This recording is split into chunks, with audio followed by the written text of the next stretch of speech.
ನ್ಯಾಯ ದೇವತೆಯ ಉಪಾಧಿ.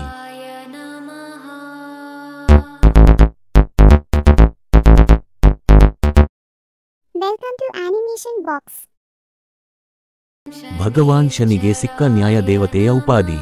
ಹಿಂದೂ ಧರ್ಮದಲ್ಲಿ ಶನಿ ದೇವರ ಸ್ಥಾನ ಬಹಳ ಮಹತ್ವಪೂರ್ಣವಾಗಿದೆ. ಶನಿ ದೇವರು ಸಾಕ್ಷಾತ್ ರುದ್ರ ಆಗಿದ್ದಾರೆ. ಜ್ಯೋತಿಷ್ಯ ಶಾಸ್ತ್ರದಲ್ಲಿಯೂ ಕೂಡ ಶನಿ ದೇವರು ನ್ಯಾಯದ ದೇವತೆ ಎಂದು ಹೇಳಿದ್ದಾರೆ. ಈ ಸಮಸ್ತ ದೇವತೆಗಳಲ್ಲಿ ಶನಿ ದೇವರಿಗೆ ಪ್ರೇಮ ಭಕ್ತಿಯಿಂದ ಅಲ್ಲ, ಭಯದಿಂದ ಪೂಜಿಸಲಾಗುತ್ತದೆ. ಶನಿ ದೇವನಿಗೆ ನ್ಯಾಯ ದೇವತೆಯ ಉಪಾಧಿ ಪ್ರಾಪ್ತವಾಗಿದೆ ಎಂಬ ಕಾರಣವೂ ಇದೆ. ಮಾನ್ಯವಿದೆ. ಶನಿ ದೇವರು ಕರ್ಮದ ಆಧಾರದ ಮೇಲೆ ಜಾತಕಗಳಿಗೆ ಫಲ ಪ್ರದಾನ ಮಾಡುತ್ತಾರೆ. ಯಾವ ಜಾತಕದಲ್ಲಿ ಒಳ್ಳೆ ಕರ್ಮಗಳು ಇವೆಯೋ ಅವುಗಳ ಮೇಲೆ ಶನಿಯ ಕೃಪೆ ಇರುತ್ತದೆ. ಕೆಟ್ಟ ಕರ್ಮಗಳಲ್ಲಿ ನಿರತನಾದವನಿಗೆ ಅವರ ಮೇಲೆ ಶನಿಯ ಪ್ರಕೋಪ ಹೆಚ್ಚಾಗಿರುತ್ತದೆ. ಶನಿ ದೇವರು ಯಾರು? ಅವರ ಜನ್ಮದ ಕಥೆ ಏನು? ಹೇಗೆ ಅವರು ನ್ಯಾಯಾಧೀಶರಾದರು? ಇದು ತಿಳಿಯುವುದು ಮುಖ್ಯವಾಗಿದೆ. ಶನಿ ದೇವರು ಯಾರು? ಶಾಸ್ತ್ರದ ಅನುಸಾರ ಭಗವಾನ್ ಸೂರ್ಯ ಮತ್ತು ದೇವಿ ಛಾಯಾ ಇವರ ಪುತ್ರನಾಗಿದ್ದಾನೆ. ಈತನಿಗೆ ಕ್ರೂರ ಗ್ರಹದ ಶಾಪವು ತನ್ನ ಪತ್ನಿಯಿಂದ ಪ್ರಾಪ್ತವಾಗಿರುತ್ತದೆ. ಈತನ ವಾಹನ ಕಪ್ಪು ವರ್ಣದ ಕಾಗೆ. ಪೌರಾಣಿಕ ಕಥೆಯ ಅನುಸಾರ ಶನಿ ದೇವರು ಕೃಷ್ಣನ ಭಕ್ತನಾಗಿದ್ದ. ಬಾಲ್ಯಾವಸ್ಥೆಯಿಂದಲೇ ಕೃಷ್ಣನನ್ನು ಪೂಜಿಸುತ್ತಿದ್ದ. ತಾರುಣ್ಯದಲ್ಲಿ ಇವರ ತಂದೆ ಇವರ ವಿವಾಹವನ್ನು ಚಿತ್ರರಥನ ಕನ್ಯೆಯೊಂದಿಗೆ ಮಾಡಿದರು. ಒಂದು ದಿನ ಅವರ ಪತ್ನಿಯು ಪುತ್ರಪ್ರಾಪ್ತಿಯ ಆಸೆ ಹೊತ್ತು ಅವರ ಬಳಿಗೆ ಬಂದಳು. ಆಗ ನ್ಯಾಯ ದೇವತೆ ಶನಿಯು ಭಗವಾನ್ ಶ್ರೀಕೃಷ್ಣನ ಧ್ಯಾನದಲ್ಲಿ ಕುಳಿತಿದ್ದರು. ಅವರು ಸಂಸಾರ ಬಂಧನದಿಂದ ಪೂರ್ತಿಯಾಗಿ ಕಳಚಿಕೊಂಡಿದ್ದರು. ಅವರು ಎಚ್ಚೆತ್ತುಕೊಳ್ಳುವ ಪ್ರತೀಕ್ಷೆ ಮಾಡಿ ಅವರ ಪತ್ನಿಯು ಸೋತು ಹೋದಳು. ಆಗ ಅವಳು ಕ್ರೋಧಗೊಂಡು ಶನಿ ದೇವರಿಗೆ ಶಾಪ ಕೊಟ್ಟಳು.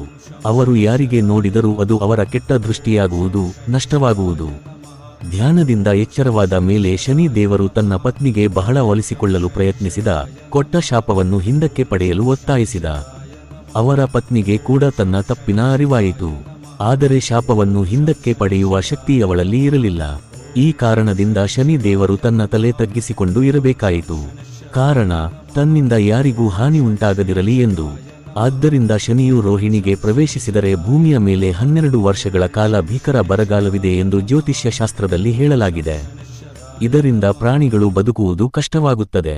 ಶನಿಗೆ ನ್ಯಾಯಾಧೀಶರ ಉಪಾಧಿ ಹೇಗೆ ಸಿಕ್ಕಿತು? ದಂತಕಥೆಗಳ ಪ್ರಕಾರ ಭಗವಾನ್ ಸೂರ್ಯ ತನ್ನ ಹೆಂಡತಿ ಛಾಯಾಳ ಬಳಿಗೆ ಬಂದಾಗ ಅವನ ಹೆಂಡತಿ ಛಾಯಾ ಸೂರ್ಯನ ಬೆಳಕಿನಿಂದ ಕಣ್ಣುಗಳ ರೂಪವನ್ನು ಪಡೆದಳು. ಈ ಕಾರಣದಿಂದ ಶನಿದೇವನ ಬಣ್ಣ ಶ್ಯಾಮ ಅಂದರೆ ಕಪ್ಪಾಯಿತು.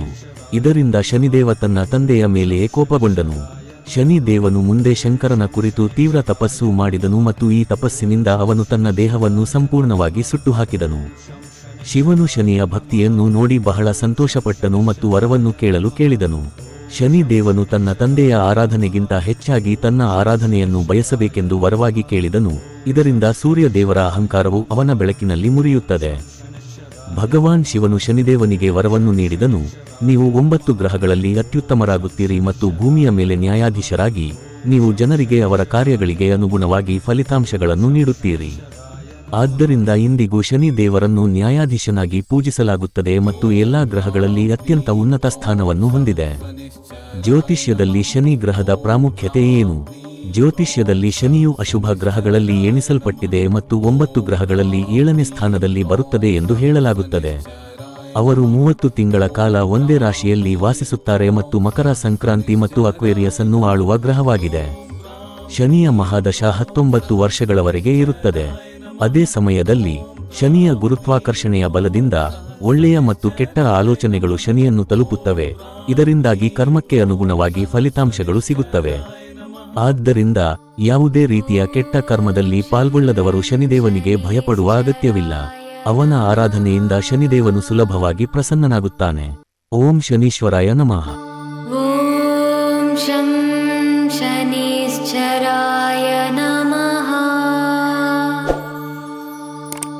ಓಂ ಶಂ ಶನೀಶ್ಚರಾಯ